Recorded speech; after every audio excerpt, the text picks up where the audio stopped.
ನಿಮ್ಗೆಲ್ರಿಗೂ ಗೊತ್ತಿರೋ ಹಾಗೆ ಎಲ್ಲ ಫೀಲ್ಡಲ್ಲೂ ಒಂದಲ್ಲ ಒಂದು ಪ್ರೋಸ್ ಆ್ಯಂಡ್ ಕಾನ್ಸ್ ಇದ್ದೇ ಇರುತ್ತೆ. ಹಾಗೆ ನಾನಿವತ್ತು ನಿಮಗೆ ನನ್ನ ಫೀಲ್ಡ್ ಬಗ್ಗೆ ಸ್ವಲ್ಪ ಹಂಚ್ಕೊಳ್ಳೋಣ ಅಂತ ಇದ್ದೀನಿ.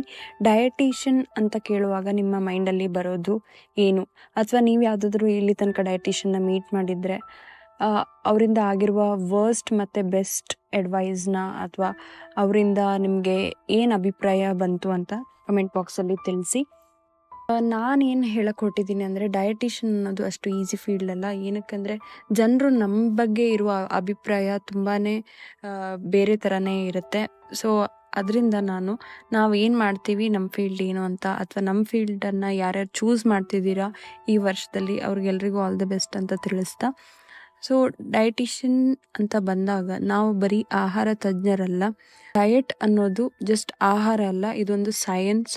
ನಾನು ಲಾಸ್ಟಲ್ಲಿ ನಿಮಗೆ ಕೇಳುವಂಥ ಕ್ವಶನ್ ಏನಂತ ಹೇಳಿದ್ರೆ, ನೀವು ಸರಿಯಾಗಿ ಟ್ರೈನ್ ಆಗದಿರೋದು ಡಾಕ್ಟ್ರ್ ಹತ್ರ ಅಥವಾ ಎಲೆಕ್ಟ್ರಿಷಿಯನ್ ಹತ್ರ ಅಥವಾ ಮೆಕ್ಯಾನಿಕಲ್ ಹತ್ರ ಹೋಗ್ತೀರಾ? ಹೋಗಿ ನಿಮ್ಮ ಪ್ರಾಬ್ಲಮ್ಗಳನ್ನು ಹೇಳ್ತೀರಾ? ಇಲ್ಲ ಅಲ್ವಾ?